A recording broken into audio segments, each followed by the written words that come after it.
2021, calling to order the Cotuit Fire District Board of Fire Commissioners meeting.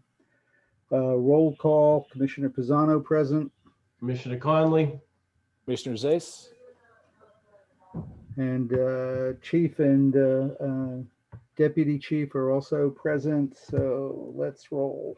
We are open. I have no word of any other recording, but recording is open. Let's start with public comment. Do we have any public comment? Looks like Fran and Cynthia are the only two out there. I don't see a hand or anything, so no public comment. We will go on to review and approval of previous meeting minutes. I've had a chance to review them. The only typo I saw was in the first line about the chief's paragraph. I think it says "what" when it should say "that." Not that that's probably going to be earth-shattering, but otherwise the minutes seemed fine to me. Either of you have any comments? no, they were fine. I did not catch that misspelling. no It's fine. issues. Yeah, no spelling. All right, then move that we accept them as presented with the typo adjusted. Do I have a second? Second, In favor, Pisano.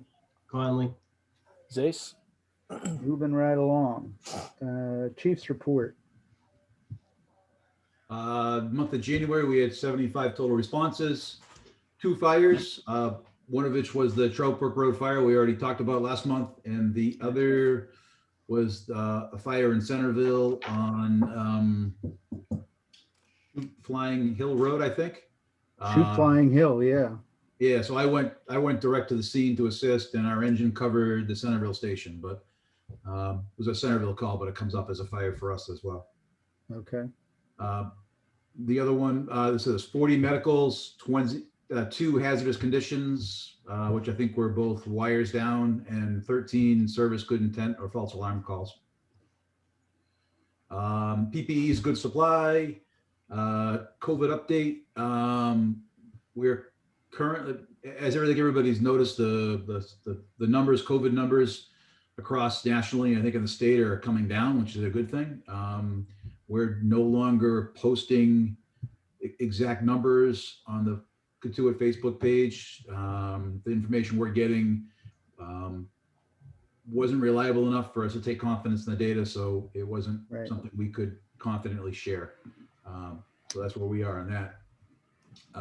Vaccine update, half of our staff has gotten the second shot today, and the other half of our Cotuit Fire staff will get it the 11th, so Thursday. So hopefully after Thursday, we'll all have been 2 vaccines, the Moderna vaccine, which puts us all about 95% protected. So will make a significant difference going forward. The regional COVID testing, they shut down the regional site at the Melody Tent and moved it back to the hospital due to lower demand. So the hospital has taken over COVID testing, and we're no longer involved in it. We have all the Barnstable fire departments have offered to be part of a COVID vaccine program for the town. So if the town is successful in getting vaccines, they've been putting in for vaccines. They haven't gotten any from the state yet. If they start getting it, our medics and EMTs legally have the ability to give the vaccine. So we've made our staff available to the health department if and when they get vaccine. So, but as of this point, they haven't gotten any. Technology update. I was just about sure that SharePoint would have the security link up today, but haven't been able to connect with the representative from the company, and it's not. So hopefully the next couple of days, I'll shoot you guys a link so you can start monitoring the security feed if you want to, but it's not ready today, unfortunately. Pro EMS report, the January report's attached, but due to the late date of January last month, it's the same report you got in your last commissioners meeting. There hasn't been a new one, should be any day now, but it hasn't been delivered yet. Personnel, at the time this was written, the only update was call EMT Matt Judge. You guys voted to appoint him conditional on passing physicals, medicals, state PAT test back in the spring. due to COVID delays and some delays on Matt's behalf, he took the PAT test with the state, and for some reason during his PAT test, there was a malfunction of equipment which caused him to break his nose. And Oh, the state, the state wouldn't allow him to finish the test. He was on the last part of the PAT test, and they had a problem with blood being dripped all over their equipment. So they kicked him out, and he had to reschedule. So he has finally passed everything, and been appointed per your vote as of the 26th of January. So he's been a constant presence for the last almost year with us. He's, whether it's a volunteer or a callman, he's in there all the time. He's always in middle of the night. Great kid. So he'll finally be getting paid a little bit. Good. And we'll talk about the call pay a little bit later in the meeting, I think. Okay. Apparatus. You were going to finish personnel? Oh, that's right, personnel. So that's right. The second part of personnel, I forgot already. We do have one firefighter out in IOD. Had a firefighter slip and fall, injured his shoulder on Sunday. Seen at a facility on Monday, and we've been notified that he's out at least until the 20th of the month, or if he gets a cleared to duty from an orthopedic. So the way the insurance companies work in orthopedics and probable MRIs, I wouldn't hold a whole lot of hope that we're going to get him back on the 20th. So I'll keep you up to speed on that. Hopefully it's not a long-term thing, but we'll monitor it and figure it out. I mean, knock on wood, it's our first real injury this year. So we're doing a lot better than we did last year. So apparatus, we have significant mechanical repairs for apparatus. 265 is now our frontline engine is out of service. It was coming back from a call 2 weeks ago. When as it approached the station, the cab started filling up with smoke. So this is at like 3 or 4 o'clock in the morning. Found that turns out it was an overheated clutch for the air conditioner compressor that started melting some wires. So it has made its way up to Minuteman Fire Apparatus in Walpole, and they're swapping out the air conditioner compressor, which is seized, and the clutch assembly and belt. So hopefully we'll have that back in the next couple of days. Still waiting on a date to get that back. 262, sorry. Chief, did you have the opportunity to look to see if that was a warranty question or warranty opportunity? I was waiting for a call back from this afternoon. They failed to get back to me, so I don't know for sure. Okay. There is a possibility. I think it's 4 years old, but I'll double check on that and get back to everybody in a written email to let you know what the warranty issue is. So not 100%. I would think if it is, that would also apply to the tow. They were the ones that did the tow, correct? No, they don't have tow vehicles, so we had to contract with Buckler's Towing to tow it there. So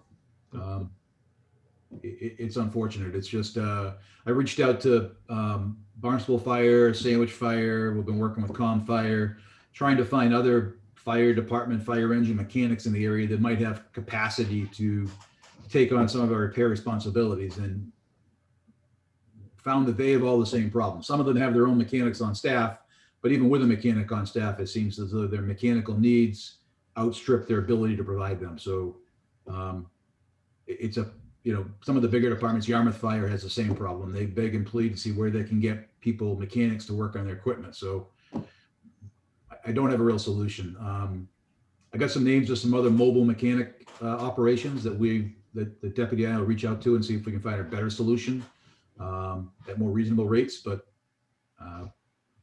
it's a constant struggle. So don't have a 100% perfect answer right this second. Okay, thank you. 262, the ambulance has another error light on it. The mechanic, when he came down to look, the mobile mechanic, when he came to look at 265 and determined it had to go back to the factory, also looked at 262 and said it's a sensor in the exhaust system.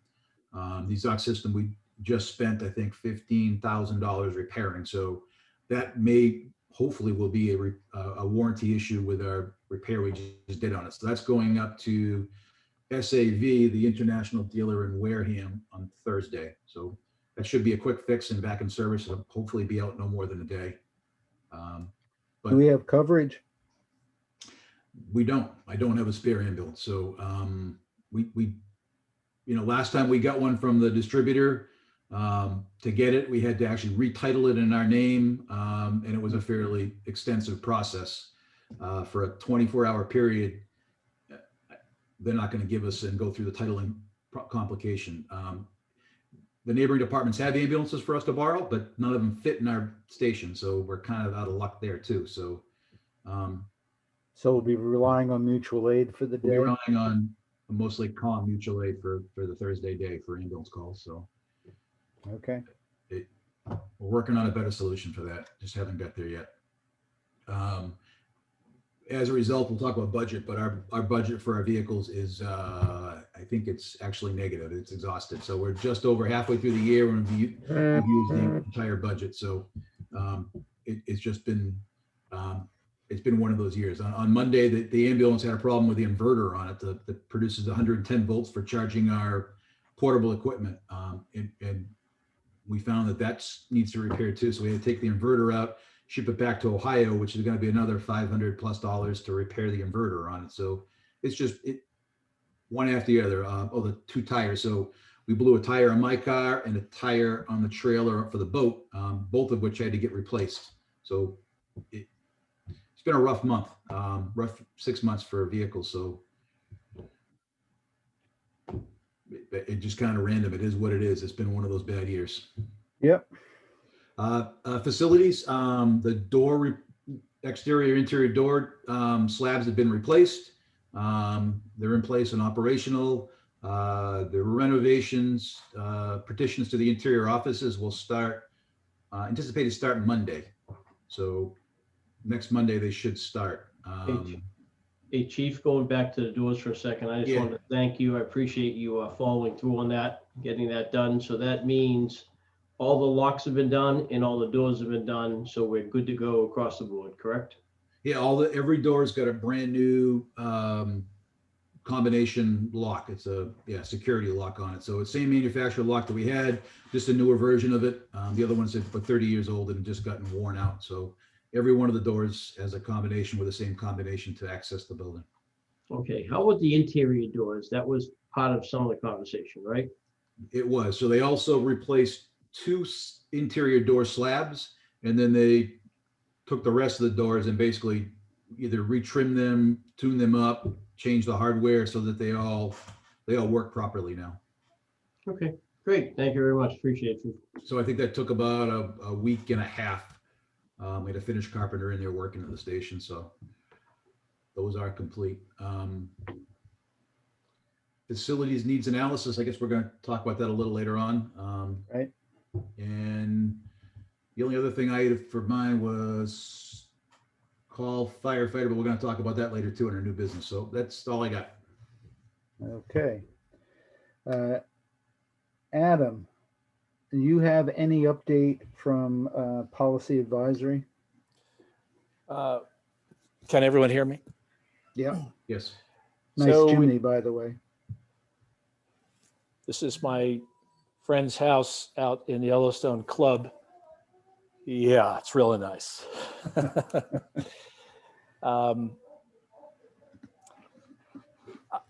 Substantive things, the Seth Burdick has been nominated as the chair of the committee. Cynthia Gardner has been nominated as the clerk. We discussed at length the policy, the recommendation that had been sort of standing from the policy advisory committee meeting in the year prior under Silvio's leadership. If you really want a lot of the detail, please go watch the video. It's a work in progress is how I would sum it up. Okay. I mean, we have a big agenda tonight, so I don't want to take up too much time. Right. Bylaw committee met, and Fran is going to is chairing it, and we have a couple of things that are going to be in the works to review but nothing of earth-shattering consequence to our immediate meeting. And I'll give you more of an update after our second meeting. As the elementary school committee met again. But it was an executive session, so I can't comment here. Okay. Do you know if we've heard anything back from the town? I don't. I will find out and report back to everybody. Great, thank you. Kevin, what about the needs analysis? I think we are up to date with the needs analysis team at this point. We have concluded our visits. I did just send off, I wasn't able to send it off previously. Chief and Deputy, did you gentlemen get the link I sent today? Yes. Okay. Yes. Yeah, just some good information there on other construction projects that have occurred that I've been referencing in the past. So I do think we're up to date at this point, Commissioner Chairman. Great. And Chief, you already reported the door replacement is done. The first floor office space is scheduled to start Monday. The FY22 budget planning, let's shift that to the next stage and do FY21 mid-year report. We have previously looked at that document, the interim 6-month cumulative report. I don't know that I haven't seen the comprehensive update through January, only because I couldn't find it in the files. But we know, as the chief already reported, that the category we're having the most trouble with is apparatus cost overruns. When we did the needs analysis, we also have a long-term timetable for capital projects that include all the various equipment, and it's becoming clear why those vehicles get replaced as often and as early as they do, with the kind of wear they take and the cost of keeping them functional. It also brings back up the question of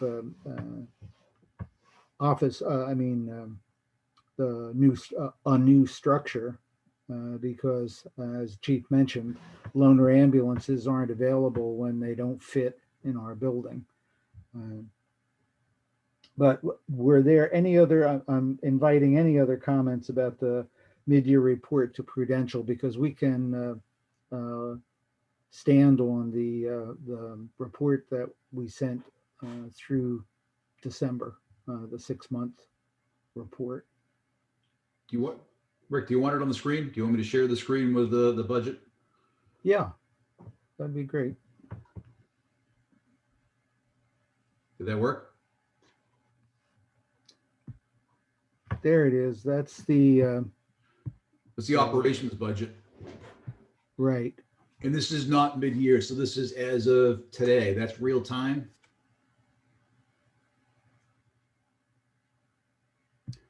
So I didn't realize that I had seen this. I thought I didn't realize that this was real time. Yeah, so this comes out of that procurement module that we created. So this is, I think the last day I cut invoice requests was Monday. So yesterday afternoon, there was some repair things for vehicles, there's some other stuff. That's all reflected in this sheet. And here we are already at 100%. We're over. We're negative $63 in the vehicle repair account. Budgeted 26,000, and we currently spent 26,063. Right. I've got a bill right now for the engine. They did repair work in December that they're negotiating. They're trying to figure out what the bill really says, but it's going to be probably $1,500. Haven't got the bill for the engine being away right now in the tow, which should probably be a couple thousand. And haven't got a bill for the ambulance, which is going out Thursday. Hopefully there won't be a bill, but we're going to be significantly over. Chief, where are we overall. I don't see a total on this. Yeah, So- let me go back to, hold on a sec.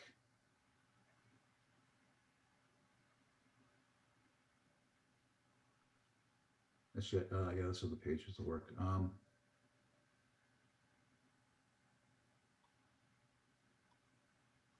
So overall, this isn't exactly right. So this has the salary and wage, which I haven't showed you yet, is only through December 31st. So we have spent more money on that. That's not a real time. Hopefully it will be shortly, but right now that's not updated real time. So that's that data is a month old. The operations above it is real time. So using the salary and wage from the 31st of December and the real time operations, we're at 42% expended. Okay. Thank you.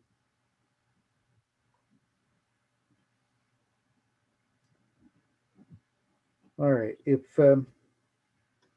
there are any other questions about our current status budget, as I said, we can stand with what we've already sent or made available to Ray to present to Prudential. They're requesting, Prudential's requesting that that we present the mid-year budget report to them at their next meeting. You have a date for that? Hold on, I will get it for you.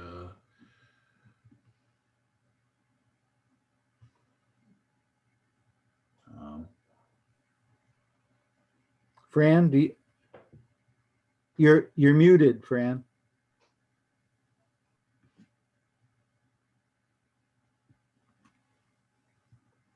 Paul, Fran has the date, but Ooh. she's muted. Prudential Committee's February 22nd at 6 p.m. Right. Sorry. Yeah, it's on my calendar. The February 22nd 26th. at 6:30, It's 6 o'clock. 6 o'clock. Thanks.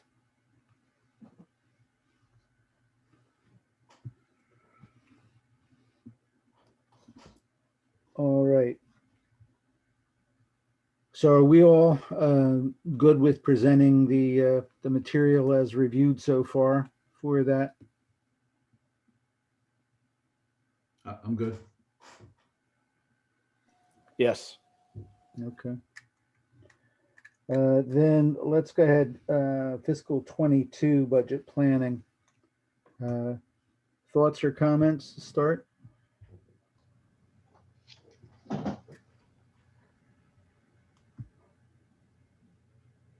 Either of you?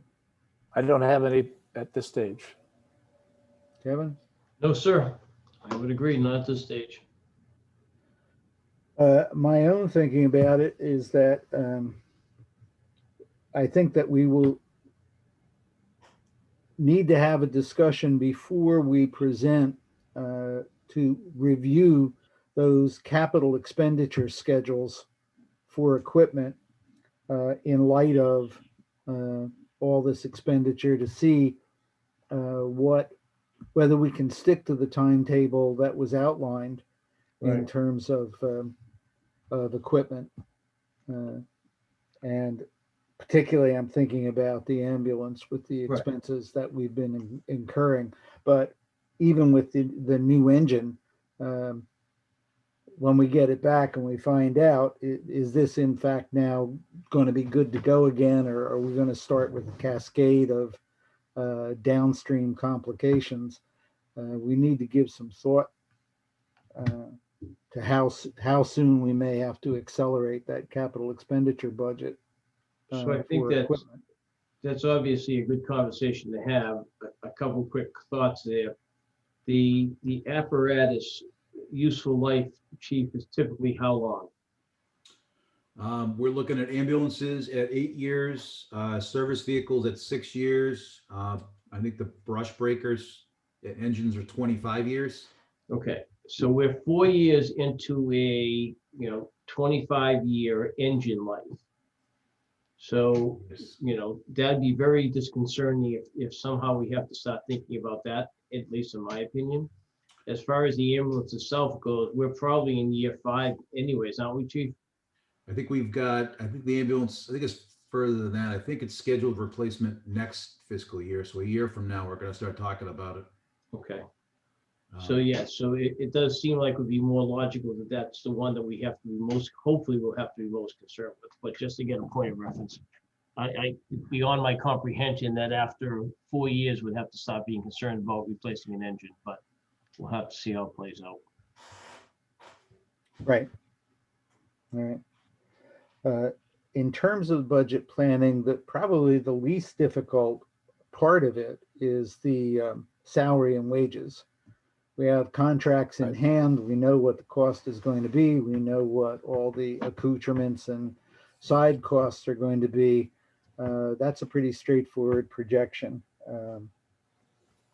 We did not use a lot of the money that was budgeted for legal expenses this year so far. If that continues through to the end of the year, we may be able to shift some monies around from that. Partially, we were up at 26,000 on that budget Something like item. But We're back up. So Yeah, salary, that one's actually at 46,000. We have spent 4,933, so we're only at 11%, 41K in the bank, so to speak. What do we have to do if it does become that we want to transfer that? What is that, a notified prudential, or how do we have to handle that? there's no need to transfer anything. We can overspend one account, underspend another, as long as we can't transfer money between salary to operations. That's But okay. these are estimations on what we expected to spend on line item accounts, and this is what we told the voters we were trying to hold accountable to, but Right. they're estimations that we already have. We've overspent vehicles, as long as at the end of the day, total operations don't exceed appropriations for operations. stuff Okay, like that. I remember there was some conversation about that in the past, Chief. That's why I wanted to kind of broach it. So Right. thank you very much. and the other thing I wanted to ask you in this line, Chief, is are we done with getting updated on the radio systems? So that's actually been, I should have included that in the report. The state is getting ready. They've announced the grant process for the new radio system. So let me stop sharing this. They've just put out the grant process. We can submit at any time. We're probably going to get in the neighborhood of about $100,000 in grant money for new radios, portables and mobiles. Most of the radios come free, unless you select one of the higher models, which could be $300 a radio. But I think most of them are free, and they also come with installation money. So it's either $300 or $500 installation per radio. So we should be putting in for that probably within the next month or two. And hopefully the radios will all be replaced in the next 6 months at no cost. Good. So we can keep that in mind when we're formulating line items for operations for the next fiscal year. Right. Did either of you pick out any other category within operations that we ought to be paying particular attention to as we think about FY22? No, I'm most just concerned about the apparatus. I think we're on a bit of a slippery slope with that. It feels like it's going to continue to accrete charges. Just worried about that. I'm afraid. I'm worried about that.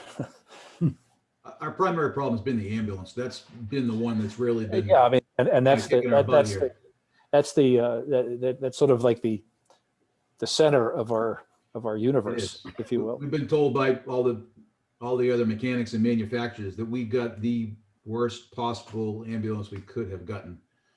It was one of the first couple of years they came out with the exhaust fluid systems, the special emission systems for the diesels, and it was not a good motor. So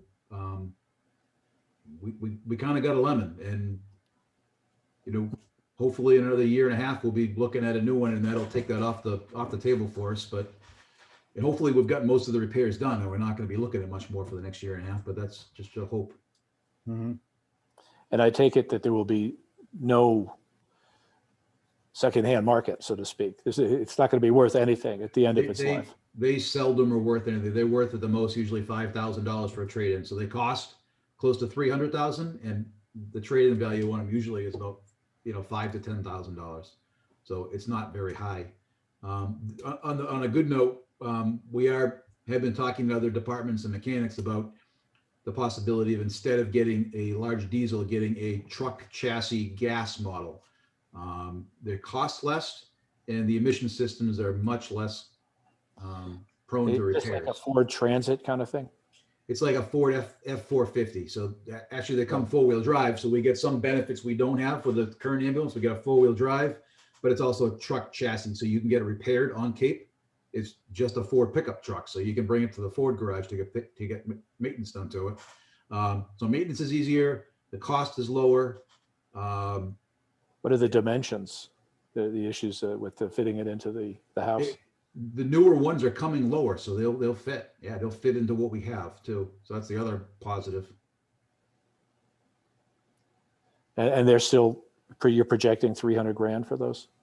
I imagine if we go with the diesel, with the gas pickup chassis, it's probably closer to 250.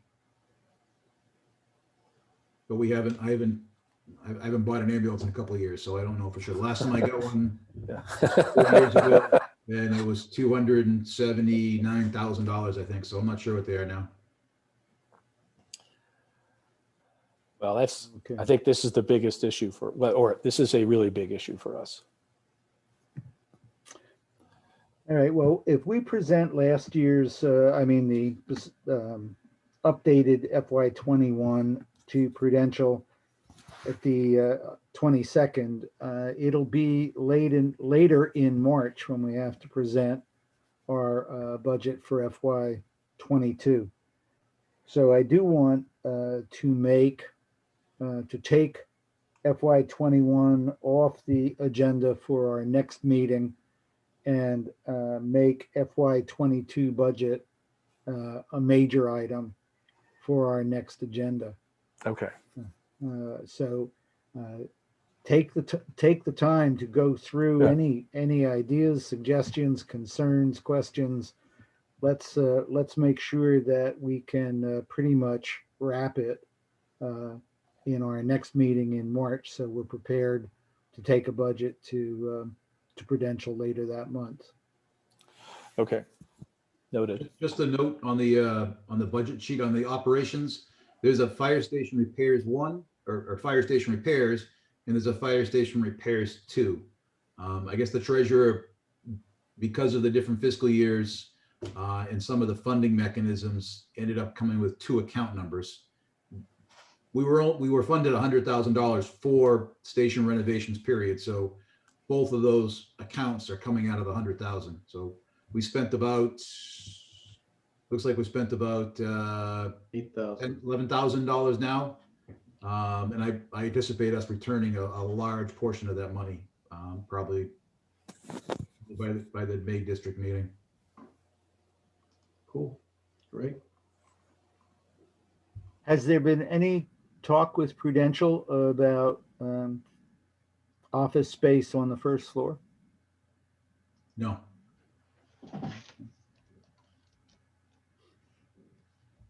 All right.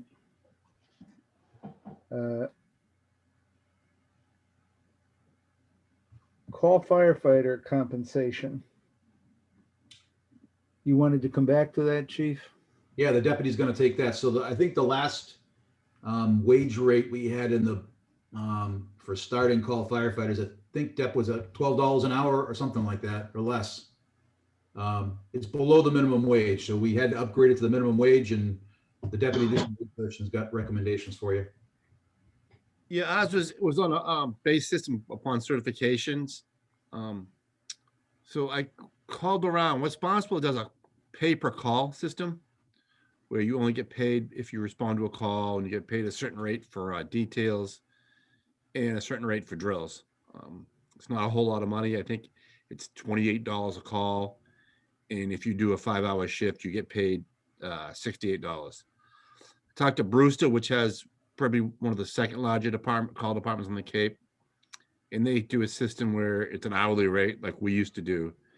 So if you like a basic firefighter would get around $19 an hour, and as you progress towards an EMT and a paramedic to driving the apparatus, you can get up to $23 an hour. So I talked to some of the called firefighters we have in our department that were call firefighters, and we're going to recommend that if you start the call firefighters off at $20 an hour would be a reasonable rate at this point, which is in line with what they were getting when we had an active call department. And what kind of certification would that require at that level? Yeah, it'll be a certified Massachusetts EMT.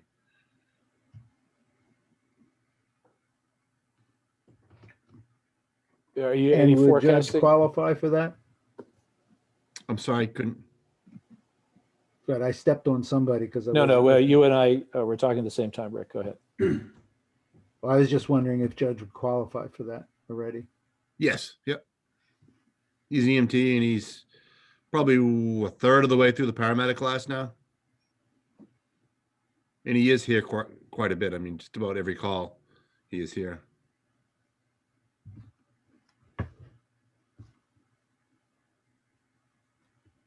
When would this take effect in your mind?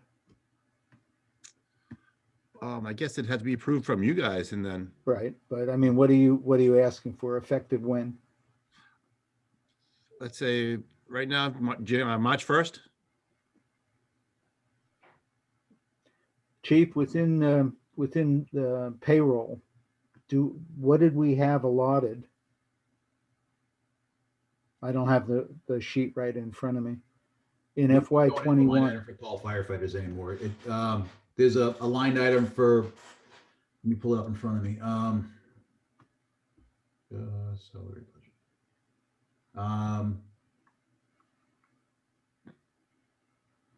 What is it? We've got an incident, a wage item for incident response. We budget 35,000.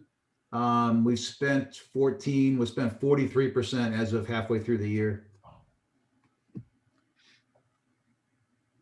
So that's the line item he would get paid out of, is the incident response wage. So right now we set him at minimum wage, which is $13.50. The federal government's already talking about raising minimum wage to $15 an hour, which would force us to change it again. But right now it's $13.50. So what the deputy's asking is to move it up $6.50 to $20 an hour. thoughts? I have a question. I just don't recall, and I apologize for this. I don't recall what the rationale was. I don't want to have to take it up in the meeting to go through it, but I just don't recall why we ended up here with this discussion now. I just don't remember. We ended up here because the last time we paid a call firefighter, it was below minimum wage. So I can't pay below minimum wage. So I figured I'd bring it to you guys to discuss. I set it at minimum wage, but I figured it justified a discussion with you guys to see where you want to set the pay rate. Fair point, but what's the business model, so to speak, for the necessity of a call firefighter? Have we discussed this at length? We probably have. I just don't recall. No, I believe we talked about it at the September meeting. Yes. And we talked about it when we first voted on Judge again. And it's been a topic that's come up also in terms of recruiting, that getting. No, I get that. That's a point. Point taken. primarily we use it as a recruiting tool to motivate, train people to get to know us, to get to like us. It's worked. We've got a couple of our newer firefighters are tremendous hires, and they've left other departments to come to us because they worked as call firefighters here. They know us. They know they like this organization, and the amount of money we paid them as call firefighters has come back to us tenfold, and getting really good people to come take positions here that don't need training. So Hey, Chief, yeah. of your current crew, your staff, how many people were called firefighters at one point?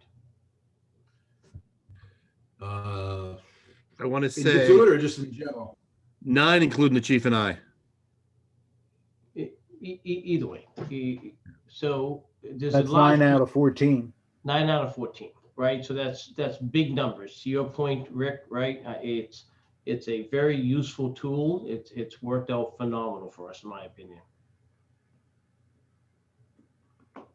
Yeah, I agree. I think it's been a very useful way to get people engaged with a department that is small enough that it's easy to get overlooked if we don't have a way of capturing some attention.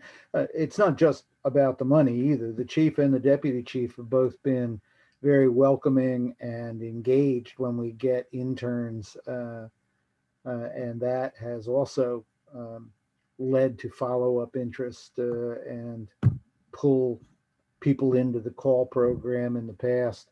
It's been very variable as well. I don't know how much of the history you guys know, but we've been up and down with call over the years, but it's been very depressed for a number of years, which is why we didn't even budget for it this past year. But it has in the past played a really good role in terms of recruiting. So I think we ought to give some consideration to this.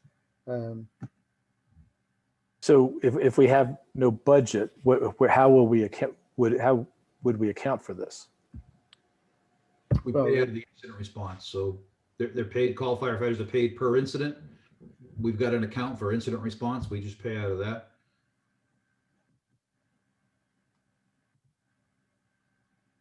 So they don't have an hourly schedule.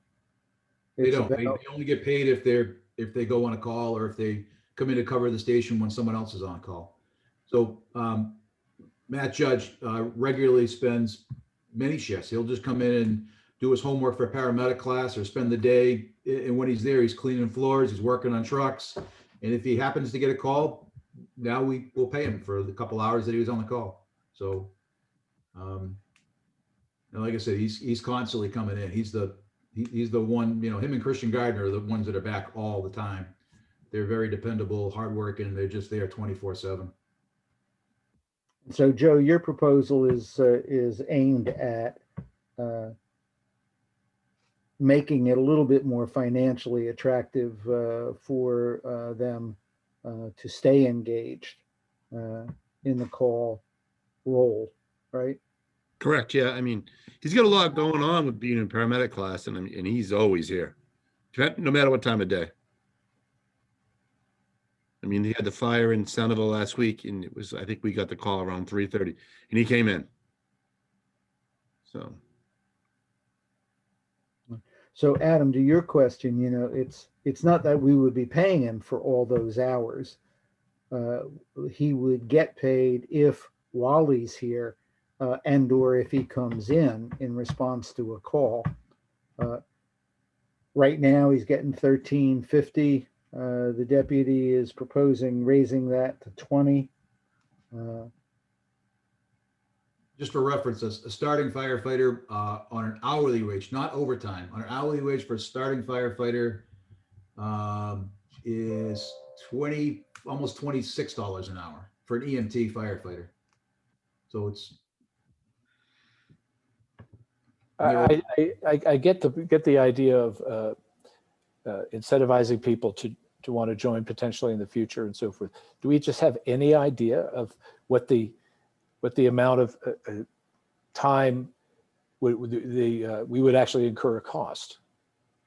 Oh, it's only. If he came on every single call for the year, if he came in every time we call in standby, which would be say 600 times a year, which that's never going to happen, times 2 hours for a call is 1,200 times. Hey, Chief. It could be $20,000, but he's probably going to make $5,000 in a year. So Chief, just 1 second, if you would, on those numbers, right? And they are what they are, right? The idea here, though, is this is when there is a call put out for somebody to come back. So this is when the station needs somebody, we're requesting somebody come in. And he is, because he's been approved by us, eligible to come in. Right? And in my opinion, we want somebody like him to come in, to be available to respond in an emergency, respond when the crew needs additional bodies, or just to be there to go in the pickup truck and respond to a medical. So to me, it's the concept of having him available to come in is very positive.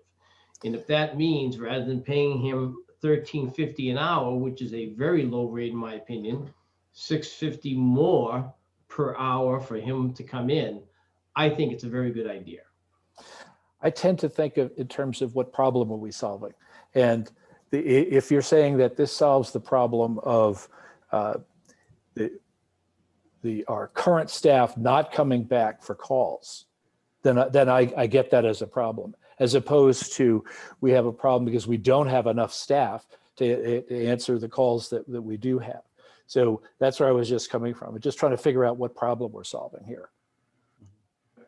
Well, I think it's two things. It's building a future workforce, and immediately it's having people. That doesn't seem like that's not a today problem. I understand that's a general, it's an overarching problem that we.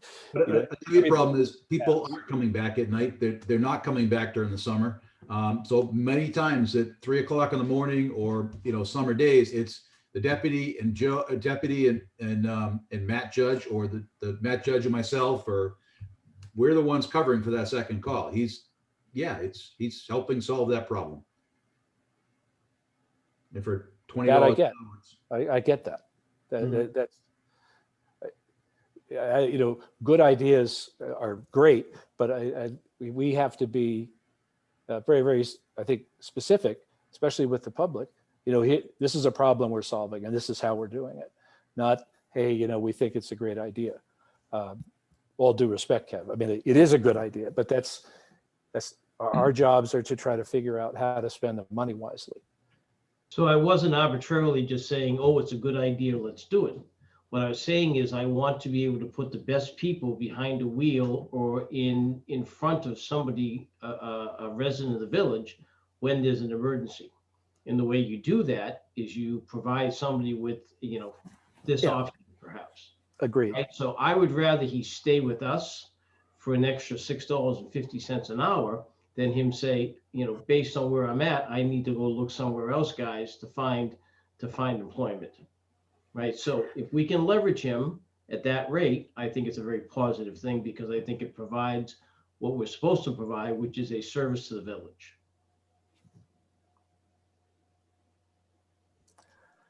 I'd like to add a point, which is we have been very fortunate so far this year in terms of line of duty injury. We know from the year before how bad things can be. But anytime you have a line of duty injury, you've got just more pressure on creating adequate staffing and coverage. So this recent line of duty injury hopefully will be brief, but in terms of problem solved, we have the problem of trying to predict the unpredictable in terms of what that line of duty injury is going to look like on any given month, on any given year. And so having a motivated reserve doesn't hurt. Are we aiming to try to, create a motion and vote on this now? I feel like I personally would like more time to think about it. That may not sit well with everybody, but that's the way I feel. Well, the deputy has brought it forward as a request. So for us to act on that request, we could introduce a proposal to accept the recommendation. We could modify it. We could table it for future conversation. Well, I understand this. It feels like there's a little bit of sense of urgency. So I wouldn't want to necessarily say table it indefinitely, but maybe a month. I would like us to have an opportunity, or me to have an opportunity to learn more about this and figure it out. All right, we can carry the issue into the next month's meeting. That's going to be the 9th of March. We won't make your recommended timeline, Joe, but depending on that conversation, we could consider a proposal in March to take effect by the end of that month. Oh, that's fine. But I do think it's worth pursuing, particularly as part of our forward-looking budget planning. Anyhow. Yep, good point. Okay. Well, make a note, Chief. That's on the agenda for March. I think I was correct that March 9th is going to be our next date. Is there any conflict or question about that date? No, I just checked that you are correct. Okay.